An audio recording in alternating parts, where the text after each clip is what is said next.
We're going to be doing a J327t1, which is a J3 on Metro PCS.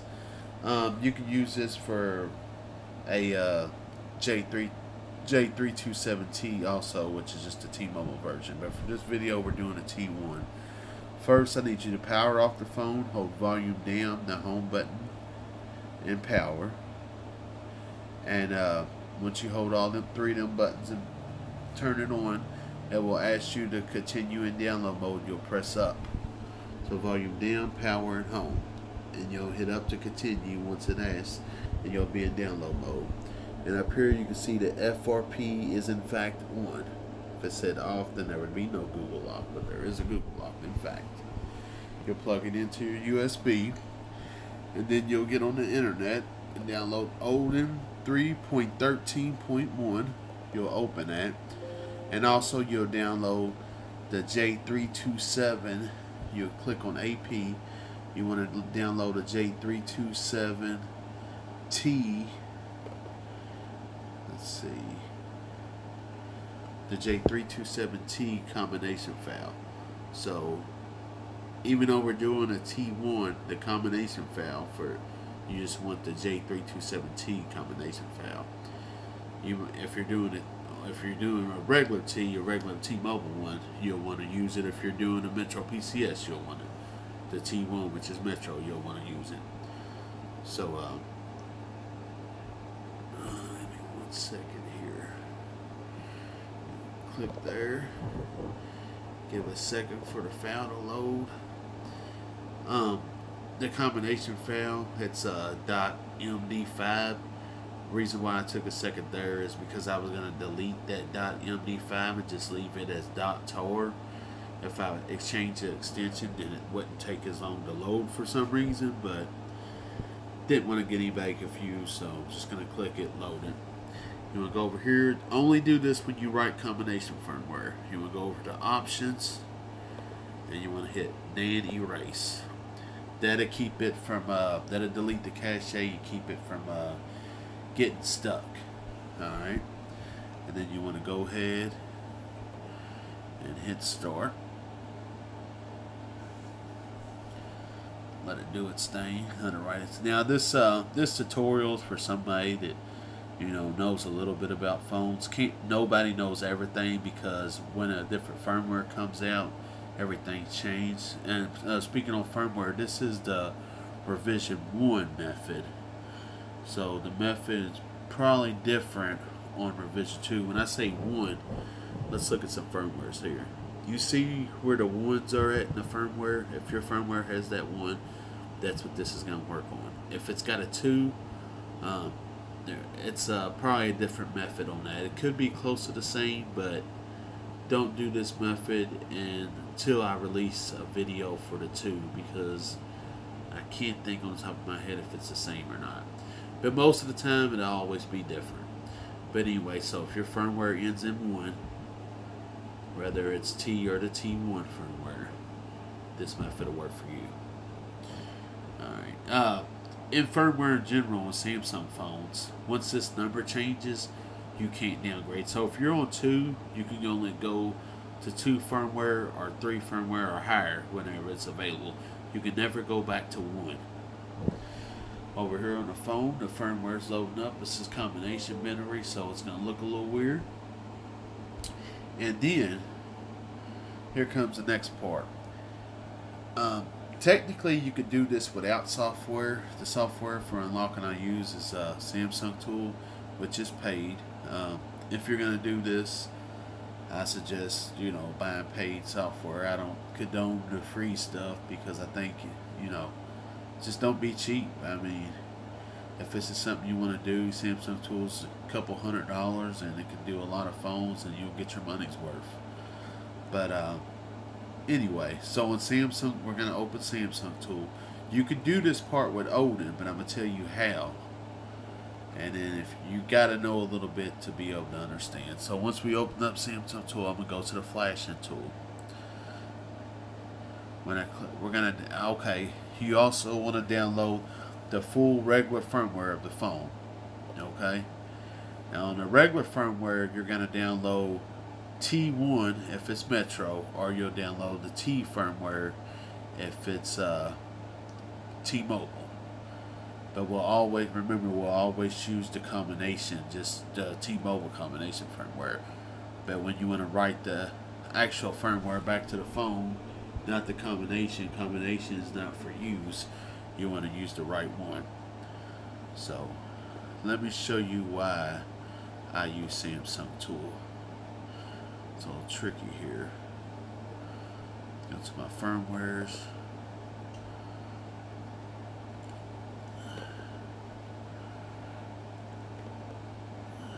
Okay, I'm not seeing it.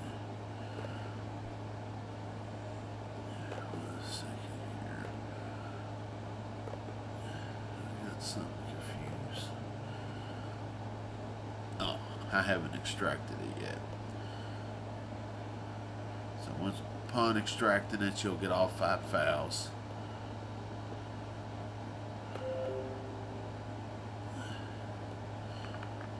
I got a temporarily folder because if I extract them, I'll take up all my space. So I actually keep the archive on my computer, but I only extract them as needed to hold some of my space. That home CSC, we never use that. I've never had a reason to use it, but extract the other 4 files. Give me a minute to extract them. Yeah, if you don't extract the archive, it won't pop up. I mean, if you got Z3X tool, you can select it to do the archive without extracting it, and basically it extracts it as it flashes. But I don't do that. I just extract it. So, and then basically what I do is, like, once I extract this firmware, after I'm done with it, I'll delete it, but I'll keep the actual zip file. That way I don't, because if I unzipped all the firmwares and kept everything, it would take up my space fast. I think it's like 3 gigabytes when you extract it, and it's like 1.2 gigabytes if you don't extract it. Could be wrong, but it's something like that. Go ahead and extract. Check out the combination firmware. It shows a lot of information about the phone. You use this to unlock them and everything in this state. But I'm sure if you know a little bit, you know about that. Also, if y'all want to see more phones or different firmwares other than the wood firmware, just like, subscribe. If I don't get no likes or nothing, then I'm not going to keep doing this. But if I do, I'll make videos on everything, on every phone, and I'll explain more as I do it. Right now, this is for somebody that already knows a little bit, that just don't know how to do this particular model. So we'll go back to the Samsung tool and click on the Flash tab. Click PDA. We'll go to the firmware we just extracted.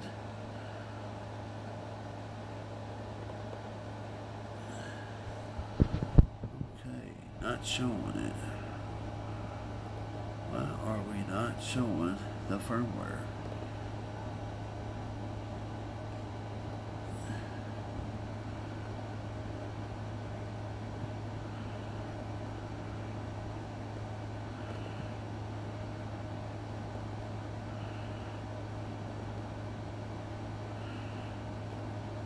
Oh, I didn't. My bad, y'all. I'm tired. I extracted it to a different folder than my regular. I extracted it to my temporary extracted firmware. It's why it's not showing up there, because it's not extracted. It's in a zip. There we go. Here it is extracted. So we click on AP, on a PDA, AP on a PDA, and the Z3X has these little dots here, because we only want to do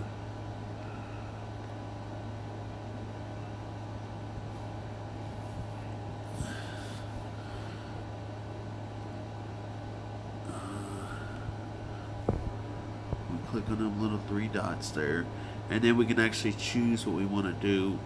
I'm trying to think here. We only want to do system and boot. That's the cool thing about Z3X. Now, if you wanted to do this with Odin and you didn't have a paid tool, you could actually extract the firmware and extract these ports out and only flash these ports. But I got paid software, so I'm not going to do all that extra work. It's not hard to do, but obviously I'm not going to do it if I ain't got to. So yeah, Z3X can actually only let me choose what I want to write, and I want to write the boot and recovery. And again, that's the 3 dots right here. Alright, that's the only part of the software we want to write. Then we want to hit flash. Oh, before we can't flash it in regular, we got to put it in download mode. I'm one-handed in this phone. I'm putting a new screen on it, so I'm going to have to set it down a little bit.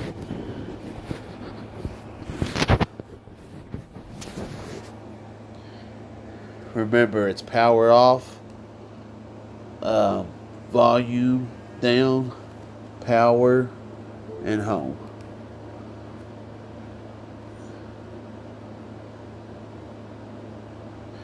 You know what? Also, with Z3X, there's a command that I could have hit that would have did this for me, but I'm so used to doing it I wasn't even thinking. But yeah, if you got Z3X, there's a command that says reboot to flash. Okay, I'm sorry, y'all. So yeah, now we're back at download. We got it checked in. What do we need? And I could have hit reboot to flash and it would have did that for me. But if you're doing this without Z3X and you did it the hard way, you would have had to do that anyway. Then you want to hit flash.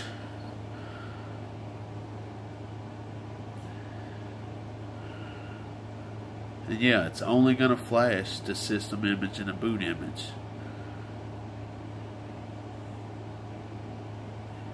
Also, Z3X is flashing system is a little bit faster than Odin's.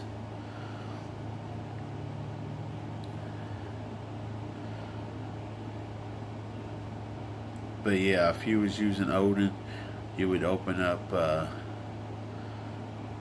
I guess, rename that MD5 file as a zip, and then you would actually delete the other files in there. Or, you know, yeah, delete the other files, and then you would remake this AP file as only having system and boot. And actually, you could keep that one to use in the future, like a modified, you know, just for this purpose.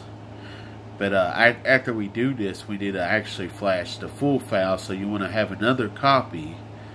You know, that's what's good about this. I don't gotta have two. I could just, you know, use the same file and only choose them 2 things, because you want to have another copy in order to flash the stock firmware back to phone.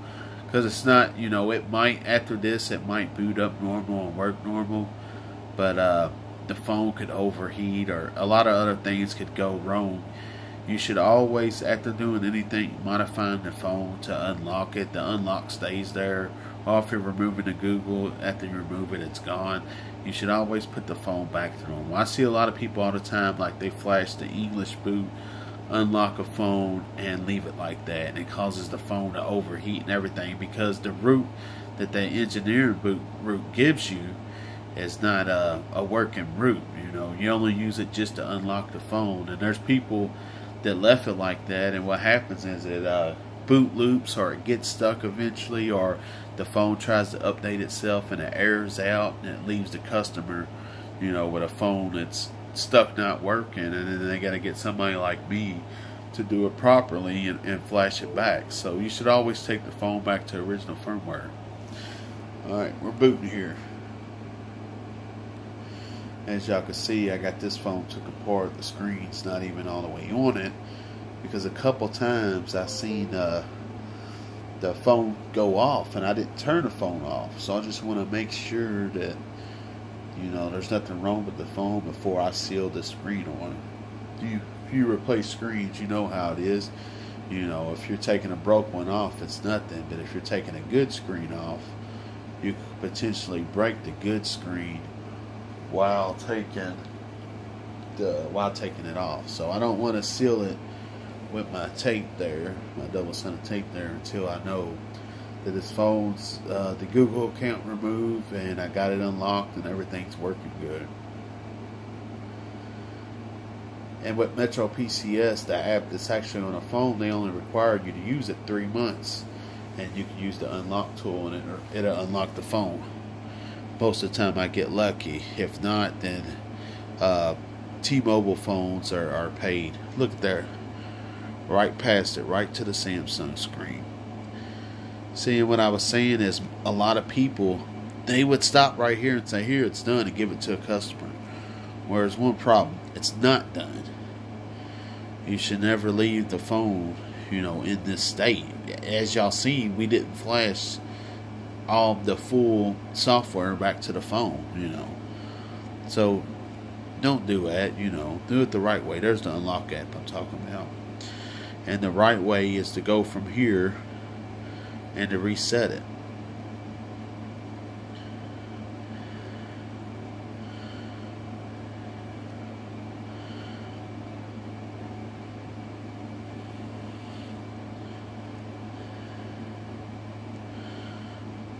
That way we can ensure it's all the way gone. Now, we need to flash the original firmware back to phone. You could do it with Odin, but since I got Samsung tool pulled up, I'm going to do it with Samsung tool. So we're going to come over here, and I'm going to go ahead and bring the files back that should have been there. And also, I'm going to add in the other 4 files. The bootloader that should be there with the full flash.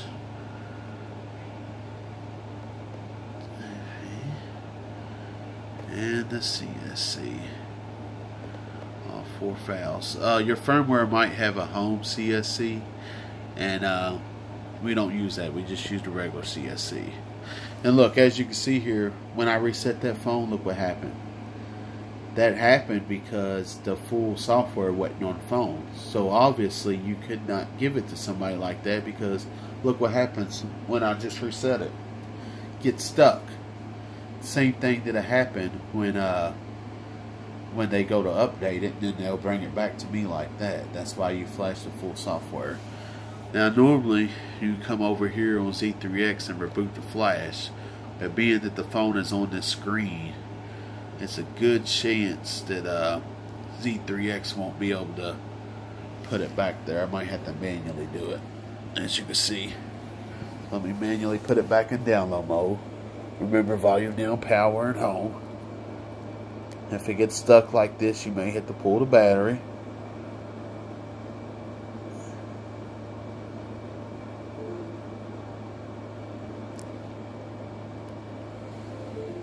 Okay. Looky here. FRP is now off. Now let me see if I can focus. There we go. FRP is now off. Got all the files loaded up. Bam. Flashing it back. And that's it, y'all. We're done. Once that power resets is done, everything's working. Everything's good to go. It's on my phone. No Google lock. Yeah, and this is the proper way to do the job. And I'm glad I reset the phone so y'all can see what happens when you don't do it properly and flash it back to stock. After doing this, if I reset the phone, it would work as normal. The phone's going to update normal. Everything's going to happen.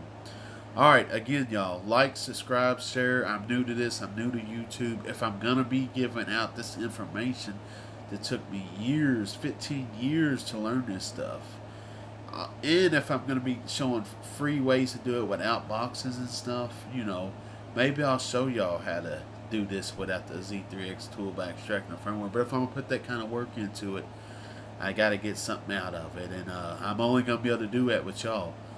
Please, please subscribe to my channel so I can start my YouTube life, my YouTube business, whatever you want to call it. I got other stuff I do. I got my phone hooked up to a jump box. I do a little bit with cars. I do multiple phones. I got S8s. I do repairs. I do all this stuff, and I would love to share it with y'all.